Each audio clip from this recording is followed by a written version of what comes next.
안녕하십니까. 권순장의 브릿지 권순장입니다. 오늘은 대학 총장님, 그리고 대기업 총수님, 그리고 연예인들 비롯해서 대한민국에서 좀 명사다라고 하시는 분들의 부동산 멘토 고준석 제2에듀투자자문 대표님을 모시고 부동산 이야기를 한번 해보려고 합니다. 반갑습니다. 네, 안녕하세요. 네, 오랜만에 뵙습니다. 네, 반갑습니다. 네. 잘 지내셨죠? 네. 네.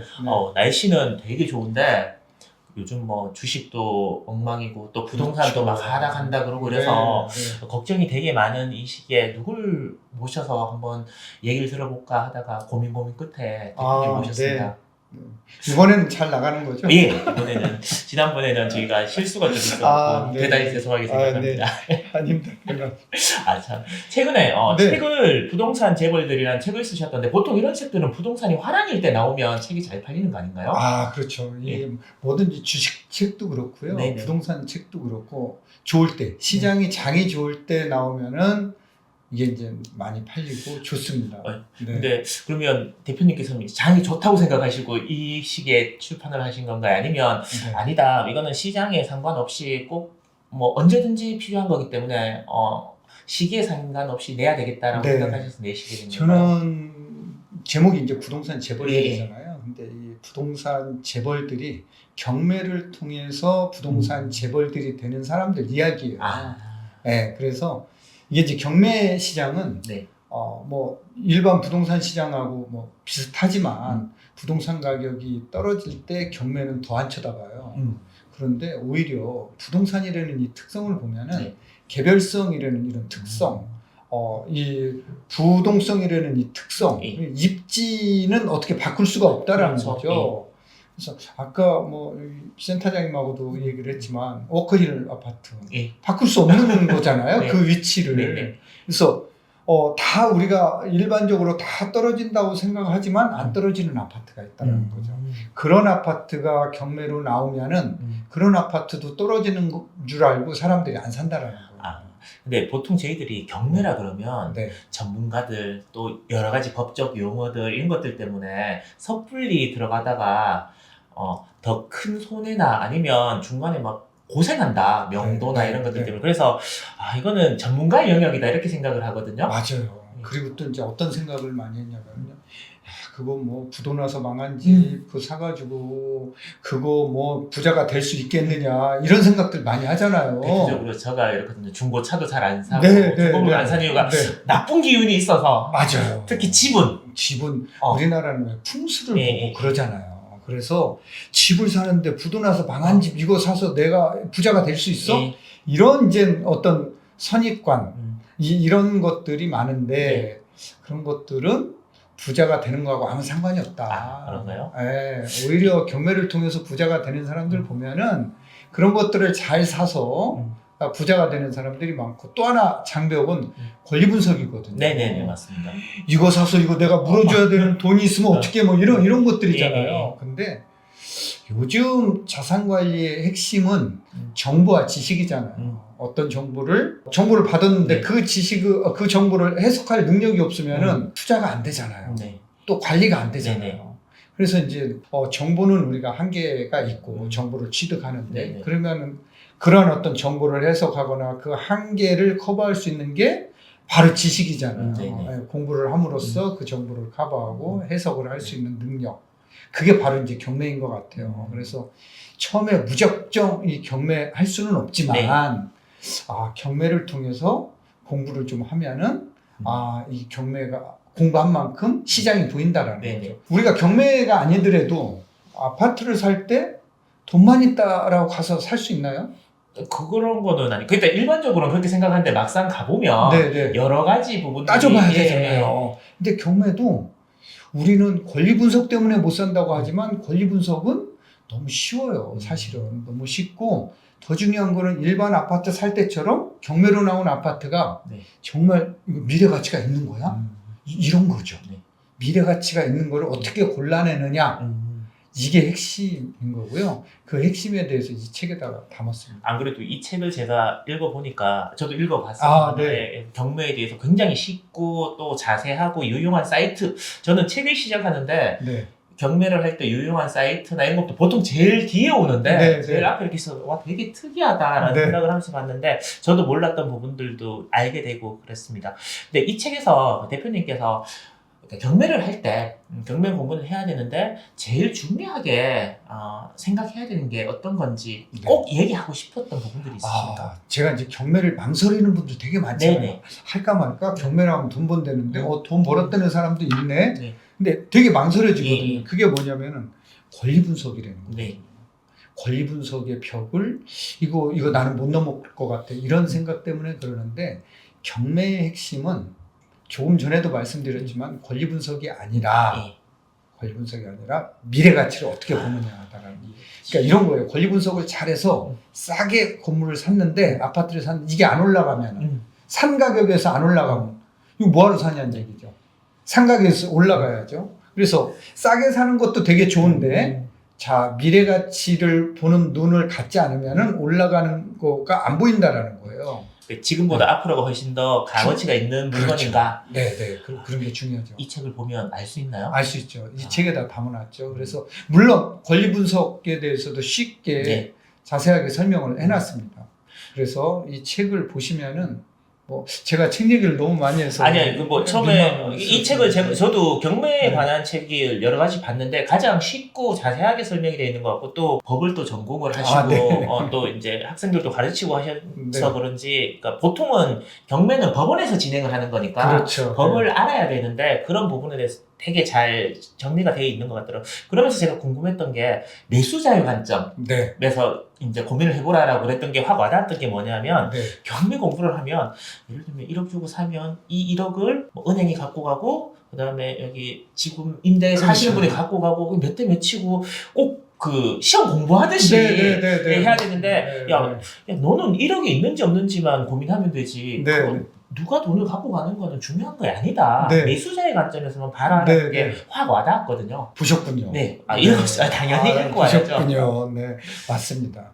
이게 이제 경매는 민사집행법에 의해서 네. 진행이 되는데요. 이 민사집행법은 채권자를 위해서 만든 네. 법이에요. 그러니까 돈 받을 사람을 이걸 어떻게 경매를 넣어서 어떤 절차를 거쳐서 어떻게 환가하면 어떻게 네. 돈을 나눠준다. 네. 이게 이제 배당 절차인데 네. 이게 이제 경매가 한 사이클 돌아가는 거거든요.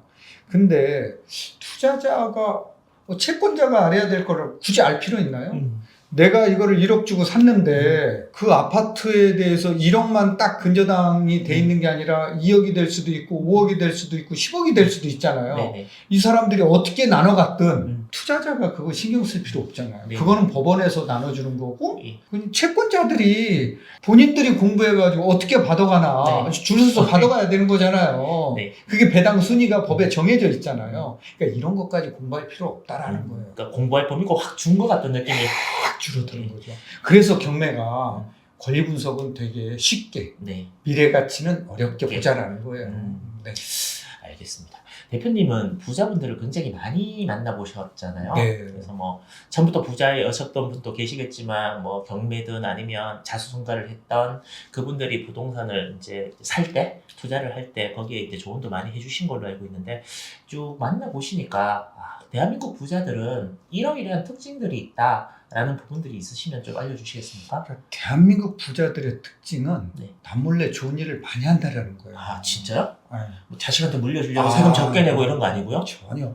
그러니까 그게 우리 선입관이래요. 아. 경매가 권리 분석 때문에 어렵다라는 선입관이 예. 그거예요. 저는 부자들을 너무나 많이 만나고 네. 있고 지금까지 만나왔고 네. 많이 아는데 이분들은 모르게 오른손이 한 일을 왼손이 모르게 이렇게 선행도 많이 하시고 굉장히 검소하시고 이런 분들이 되게 많으세요. 봉사활동도 많이 하시고 예, 그래서 부자에 대한 선입관을 조금 바꿀 필요가 있고요. 제가 이 책에 네. 부를 경멸하는 사람은 절대 부자가 될 수 없다. 근데 제가 정말 제가 부자들을 보면서 느끼는 것 같아요. 부를 진짜 경멸하는 사람은 부자가 될 수 없다. 저분들은 부를 위해서 더 열심히 사회에다가 봉사도 하고 모르게 많이 좋은 일도 하시고 이런 분들을 너무나 많이 봤어요. 그러니까 이분들이 안 계시면은 그런 손이 닿지 않는 뭐 제도권에 손이 닿지 않는 이런 곳에 도움의 손길 부자들이 지금 다 해주고 있거든요.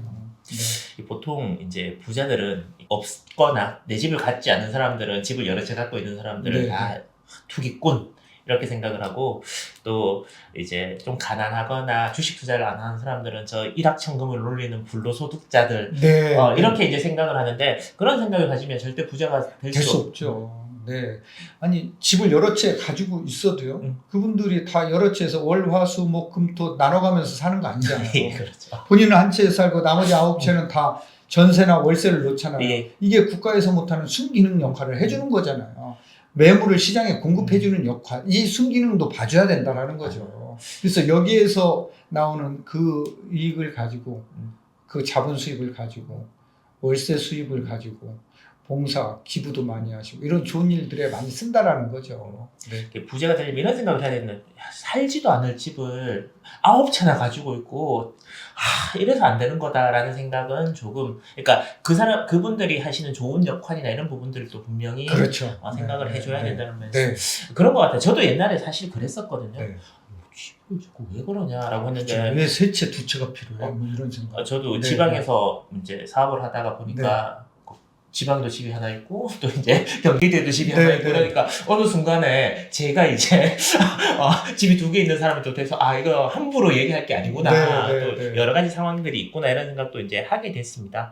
대표님, 근데 우리나라 사람들은 뭐 주식도 있고 뭐도 있고 뭐 채권도 있고 뭐 있지만 그래도 어른들부터 집, 아파트 이걸 꼭 갖고 있어야 부자가 되고, 이게 자산 중에 가장 큰 부분이고 앞으로도 계속해서 가격이 올라갈 그런 자산이다 라고 생각을 하고 있는데, 맞는 생각입니까? 아니면 뭐 인구 구조 뭐 이런 것들 때문에 이제는 그런 생각은 조금 접는 게 맞는 겁니까? 저는 이제 집을 지을 때 대들보, 주춧돌 이게 있어야 되잖아요. 자산 형성 과정에서 우리가 이제 이 주거는 주거 플러스 자본 수익 이 두 가지, 이런 주식에 투자하면은 거주는 안 되잖아요. 주식을 사면 거기서 잘 수는 없잖아요. 그렇죠. 은행에 예금을 해놓고 거기에 잘 수는 없잖아요. 그런 어떤 거주의 어떤 니즈를 충족시켜주는 부동산은 그런 자산이라는 거죠. 부동산은. 그러니까 주거라는 이 아주 이 만족, 니즈를 충족시켜주고, 플러스 여기에다가 가격이 오르면은 자본 수익까지도 또 얻을 수 있는 이런. 근데 요즘은 그냥 내 집 마련만 한다라고 생각 안 하잖아요. 모든 사람들이. 뭐 내 집 마련 플러스 자산 관리 개념으로 다 접근하는 거고요. 그렇죠. 근데 이제 인구 구조나 여러 가지 따져보면은 집값 이제 떨어질 때 되지 않았어? 지금 떨어지는 게 당연한 거 아니야? 맞습니다. 이렇게 얘기를 하는 분들이 많잖아요. 한 20년 전부터도 그런 얘기 듣긴 들은 것 같은데. 그렇죠. 근데 저는 그렇게 생각하지는 않습니다. 저는 이제 IMF 때 신한은행에서 제가 열심히 경매 담당을 했었어요. 그때 또 금융위기 때는 2008년도죠. 98년도에 IMF 때, 2008년도 금융위기 때, 금융위기 때는 제가 이제 잠실에 갤러리아 팰리스 지점장을 하고 있었거든요. 거기 지점장을 할 때 이때 가격이 많이 떨어졌잖아요. 이때 떨어진 이유가 금리 때문에 떨어졌거든요. 이때도 IMF 때 혹시 주택담보대출 금리가 얼마였는지 아세요? 사실 그때 제가 고등학생이었고 정확히 모르는데 10% 정도 넘었을 거라고 알고는 있습니다. 그때 주택담보대출 금리가 15.5%였어요. 지금 7% 된다고 난리 났는데. 그때. 근데 금융위기 때 얼마였는지 아세요? 금융위기 때 7.12%였어요. 지금 5%에서 6%입니다. 7% 된다고 지금 난리죠. 지금 난리칠만 해요. 근데 금융위기 때나 IMF 때는 원리금 분할 상환이 없었어요. 맞습니다. 원금은 상환 안 하고 이자만 있었어요. 근데 지금 원금하고 이자를 같이 내야 돼요. 그러니까 부담이 너무 되는 거예요. 그래서 아우성을 칠 수밖에 없는 거죠. 그래서 이게 이제 1%포인트가 올라가면 이게 빅스텝이거든요. 주택담보대출 금리가 1%씩 막 올라가면은 너무나 심각한 거거든요. 그러니까 투자자들은 또 내 집 마련을 할 사람들은 보류하잖아. 내가 대출 끼고 내 집 마련이고 안 되는데 연기하잖아. 그러다 보면은 거래량은 확 줄어드는 거죠. 그 가운데서 한두 건 거래되는 것들이 가격을 떨어뜨리는 거거든요. 자, 이게 대세 하락으로 보기는 어렵다라는 거예요. 그러니까 거래량이 줄지 알면서 가격이 떨어지는 거. 작년하고 올해하고 거래량이 똑같다. 작년에 4,600건이었는데 올해도 4,600건, 5,000건 정도 된다. 그런데 가격은 2, 3억씩 떨어진다. 이거는 대세 하락이에요. 이거는 공급에 의해서 가격이 떨어지는 거예요. 근데 지금은 IMF 때도 그렇고요. 네. 금융위기 때도 그렇고요. 지금도 공급에 의해서 가격이 떨어지는 게 아니라 뭐에 의해서 금리에 의해서 가격이 통제되고 있는 거예요. 그래서 금리는 변동성이 크잖아요. 네, 변동성이 크고 금리가 언제 떨어질지 금리에 떨어질지 아는 사람은 지구상에 딱 한 사람뿐이 없어요. 4월? 아니요. 푸틴뿐이 없어요. 아, 저 이제 자기도 잘 모르는 것 같은데 이제 그래요? 이제 총명함이 전혀 없는 것 같습니다. 그래요? 자, 전쟁이 종식돼야지만 원자재 수급이 원활해지고 그럼으로써 미국의 CPI가 안정이 될 거 아니에요. 떨어질 거 아니에요. 그러면 연준에서도 금리를 내릴 거고 그러면 우리나라 한국은행에서도 기준금리 내릴 거잖아요. 네. 자, 이런 것들이 이제 연동이 되는 거잖아요. 전부 다. 우리나라의 뭐 부동산이 올라간다, 가격이 올라간다고 해서 금리를 올리거나 떨어진다라고 해서 또 금리를 내리거나 그럴 수는 없잖아요. 그래서 지금 현재 시장은 금리가 가격을 통제하고 있기 때문에 그런 가운데서 거래량이 뭐 4분의 1 토막으로 줄었기 때문에 지금은 대세 하락이 아닌 조정으로 본다라는 거죠. 그리고 또 금리가 떨어지면은 다시 실수요자들은 한 사람씩 은행에서 번호표 받아서 시장에 가서 한 채씩 사는 게 아니라 한꺼번에 시장으로 들어간다라는 거죠. 그래서 그 수요는 가격에 단기적으로 탄력적으로 가격에 영향을 준다라는 거죠. 급격하게 오를 수 있다라는 거죠. 그러면 대표님은 아직까지도 그러니까 대세 하락이거나 아니면 폭락론자들도 요즘 많이 있거든요. 네, 뭐 20, 30%는 20, 30%가 아니라 뭐 반토막 정도도 난다라고 얘기하시는 분들도 있는데 그분들의 생각엔 동의하지 않으시는 건가요? 뭐 다 전문가들의 생각들이 있잖아요. 네네. 시장을 보이는 인사이트들이 네. 다 있으니까. 그러니까 전문가의 의견이 한 가지로 통일돼서 나오는 나라는 시장 경제를 하는 나라에서 있을 수 없는 얘기예요. 그래서 그분들의 의견도 존중할 필요도 다 있어요. 네. 그래서 이제 본인들이 판단하시는 거죠. 전문가들이 얘기하는 거를. 그래서 이 증시각도기를 시청하는 우리 시청자 여러분들, 구독자 여러분들이 뭐 판단을 하시는 거죠. 그래서 지난달에 정부에서 270만 원 공급한다라고 공급 발표를 했잖아요. 공급이 많으면은 왜 공급을 하겠어요? 그렇잖아요. 270만 원. 근데 금리가 올라가기 전에 혹시 신문이나 뉴스에서 이런 기사 혹시 보셨나요? 어떤 고향이 어느 쪽 계세요? 저는 경상도. 어디? 학교는 대구에서 나왔고. 대구죠, 대구 얘기 들어보신 적 있으세요? 제가 지난주에 고등학교 동창들 만나고 왔거든요. 네. 갭 투자한 사람들은 다 죽으려고 그럽니다. 그렇죠. 금리가 올라가기 전부터 대구는 가격이 떨어지고 있었어요. 왜 그랬을까요? 공급에 의해서 떨어지는 지역이에요. 이거는 장사가 없어요. 공급에 의해서는. 이건 대세 하락이에요. 대세 하락. 자, 그런데 금리에 의해서 가격이 통제되는 곳은 금리가 이제 떨어지기 시작하면은 다시 실수요자들은 시장으로 들어갈 수밖에 없다라는 거죠.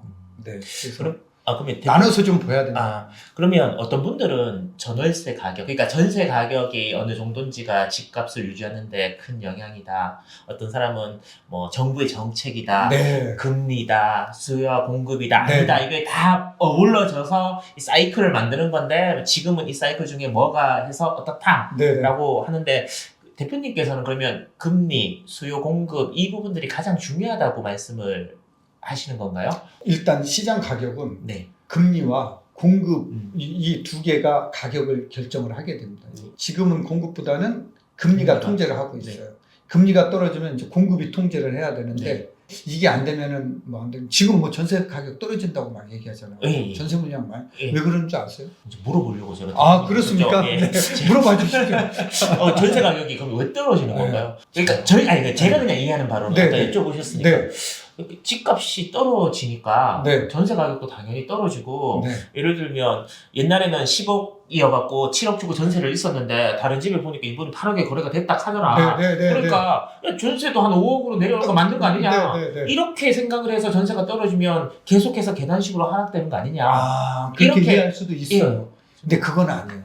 그건 아니고요. 대신에 전세 가격은 떨어지는데 월세 가격은 오른다고 하지 않아요? 이렇게 전환된다라고 하더라고요. 왜 그럴까요? 그 이유를 아마 모르실 거예요. 왜 그러냐면요. 대출 받아서 내 집 마련하신 분들 많잖아요. 근데 그분들이 1%가 1억을 대출 받으면은 1년에 100만 원이에요. 월 83,000원. 네. 2억을 받으면 16만 원 네. 되겠죠? 그러니까 2억, 3억 받으신 분들 많을 거예요. 네. 근데 거기다 이제 원리금도 네. 있으니까 이게 2억만 하더라도 1%가 오르면은 16만 원이에요. 그러니까 만약에 2%가 오르면은 32만 원이 넘어요. 그럼 가정경제에 타격이 매달 그 정도가 더 나가요. 네, 타격이 있는 거죠. 네. 가정경제. 그러니까 이분들이 자기가 살던 집을 안 팔고 전세로 내놓는 거예요. 시장에 공급을 하는 거예요. 그래서 본인은 그럼 어디로 가느냐? 엄마 집으로 들어가는 거예요. 본인은 월세로 가는 거예요. 그러니까 월세 가격은 오르겠죠? 네. 수요자가 월세를 올리니까 전세는 자기 집을 공급하니까 시장에다 공급하니까 전세 물량은 나오겠죠? 네. 그래서 전세 가격은 떨어지고 월세 가격은 오르는 이런 현상. 그래서 이 전세도 자기 돈 가지고 전세를 다 받는 사람은 없잖아요. 그렇죠. 뭐 전세자금 대출을 받는 사람들이 많잖아요. 그래서 이분들도 전세 이 대출 금리가 올라가면은 전세집을 못 살아요. 그리고 월세로 가는 거예요. 네. 그러니까 기존에 내 집 마련을 한 사람들이 본인이 자가로 살고 있던 사람들이 시장에 공급하고 있고요. 네. 그 전에 전세로 살고 있던 사람들이 월세로 가는 거예요. 전세 집에서 못 사니까 네, 금리가 네. 올라가니까. 그래서 이런 것들은 지금 금리 때문에 이러한 현상들이 발생하고 있는 거다. 그러면 금리가 라는 거죠. 안정되면 그러니까 어떤 분들은 우리나라의 전세 제도가 굉장히 우리나라의 독특한 제도이기 때문에 네.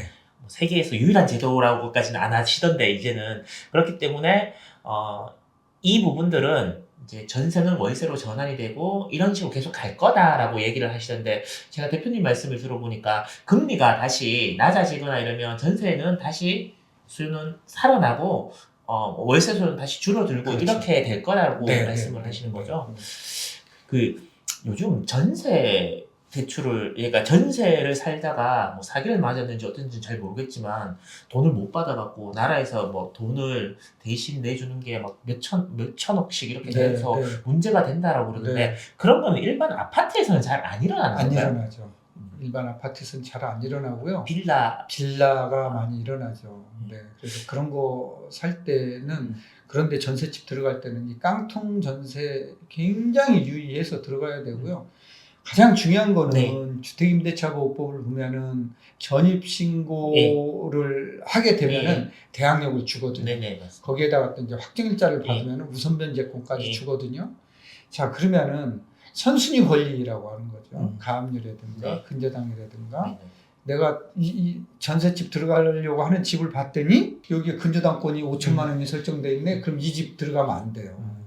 내가 전입신고를 하면은 2순위로 밀리게 돼요. 그렇죠. 먼저 사갖고 있는 사람이 있어요. 예. 그래서 내가 전세돈을 떼일 염려가 있어요. 그래서 이런 거 되게 조심해야 돼요. 그래서 내가 전세로 들어가는 집에 선순위 권리가 있는지 없는지 꼭 확인을 하셔야 되고요. 없는 집에 전입신고를 먼저 하고. 하시라는 거. 두 번째는 시세를 잘 보셔야 돼요. 시세가 1억인데 전세가 8천이다.